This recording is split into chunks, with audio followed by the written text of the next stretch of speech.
இந்த யந்த்ராலயத்துக்கு கிட்டத்தட்ட ஒரு 7, 8 மாசமா எனக்கு தெரியும். ஓகே. ரெகுலரா வந்துட்டே இருக்கேன் நானு. யார் மூலியமா தெரியும்? எங்க சித்தி வந்து அவங்க இன்ட்ரோடியூஸ் பண்ணி விட்டாங்க. அவங்க அதுக்கு முன்னாடி ஒரு 2 மந்த்ஸா வந்திருக்காங்க இந்த கோயிலுக்கு. ஸோ அவங்க வந்து எங்கள கூட்டிட்டு வந்தாங்க.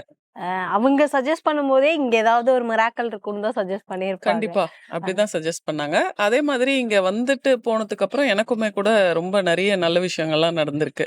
ஓகே. ஸோ, அதனால இந்த பித்ருக்கள் இதுவெல்லாம் பண்ணுவாங்க. எள்ளு, தர்ப்பணம்லாம் குடுக்கறது. ஸோ, அந்த நிகழ்ச்சி வந்து எங்களுக்கு ரொம்பவே பிடிச்சிருக்கும். அந்த நிகழ்ச்சி அட்டெண்ட் பண்ற ஒவ்வொருத்தரும் வந்து கண்டிப்பா ஒரு துளி கண்ணீராவது சிந்தாம அவங்க பாவ மன்னிப்பு கேட்காம இந்த இடத்த விட்டு போக முடியாது. ஸோ, அந்த அளவுக்கு ஒரு வைப்ரேஷன் இருக்கும். நீங்க இங்க வந்து நான் ரொம்ப நாளா அந்த விஷயம் பிரார்த்தனை பண்ணிட்டோ, இல்ல நினைச்சுட்டோ இருந்தேன். மேனிஃபெஸ்டேஷன் பண்ணிட்டு இருந்தேன். பட் நடக்கல. இங்க வந்து அந்த விஷயம் கிளிக் ஆச்சு அப்படின்னு ஏதாவது? அதாவது எனக்கு வந்து ஆக்சுவலா எங்க ஹஸ்பண்ட் வந்து தவறிட்டாரு லாஸ்ட் இயர். தவறிட்டபோது அவருடைய பிளெஸ்ஸிங்ஸ் இல்லன்ட்டு இவங்க இங்க சொல்லியிருந்தாங்க.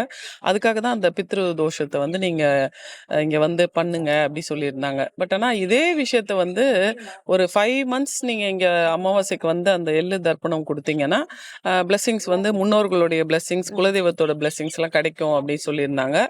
அதே விஷயத்த நான் வந்து இன்னொரு இடத்துக்கு போயிட்டு ஒரு வீடு வாங்கலாம் அப்படின்னு சொல்லி ஒரு அஸ்ட்ராலஜி இதுவ பார்க்கும்பொழுது, அப்போ அவங்க சொன்ன விஷயமும் கரெக்ட்டா அந்த 5 மந்த்ஸ், 6 மந்த்ஸ்க்கு அப்புறம் உங்களுக்கு இந்த பிளெஸ்ஸிங்ஸ் இருக்கு அப்படின்ற மாரி சொல்லியிருந்தாங்க. ஓகே. ஸோ அது ஒரு மிராக்கிளா நான் ஃபீல் பண்றேன். நான் வந்து இந்த கோயிலுக்கு வந்து 15 வருஷமா வந்துட்டுருக்கேன். எனக்கு இங்க வந்ததுலேருந்து நெறைய மாற்றம் ஏற்படுது. எந்த பிரச்சனையும் இல்ல. நெறைய அமைதி கிடைக்குது மெயின். இவன் பெரிய பையன். அவன் வந்து பிசினஸ் தான் பண்ணிட்டுருக்கான். அவன் லைஃப்ல நெறைய மிராக்கிள் நடந்துச்சு. அ கல்யாணம் ஆவலன்னு சொல்லிட்டு இருந்தேன். கல்யாணம் நல்லபடியா ஆச்சு. நெறைய விஷயம் நெறைய நடந்திருக்கு. இந்த பிரச்சனை இருக்கவங்கலாம் இங்க வாங்க. இந்த தீரா ஒரு தீர்வுக்கும் இங்க ஒரு தீர்வு இருக்கு. எந்த பிரச்சனையா இருந்தாலும் இங்க ஒரு சொல்யூஷன் கிடைக்கும் அப்டின்னா, இந்த வீடியோ பார்க்கக்கூடிய யாருக்குன்னா நீங்க ஒரு விஷயம் சொல்லணும் அப்படின்னு ஆசைப்பட்டீங்கன்னா, அது என்னவா இருக்கும்? இங்க வந்தா வந்து நெறைய மன அமைதி நெறைய கிடைக்கும். எவ்வளோ மனசு கஷ்டமா இருந்தாலும், அந்த கேட்டுக்குள்ள உள்ள வந்துட்டாவே மனசு அமைதியாயிடும். எந்த ஒரு பிரச்சனையும் நம்மளுக்கு வந்து சொல்யூஷன் ஈஸியா கிடைச்சிடும்.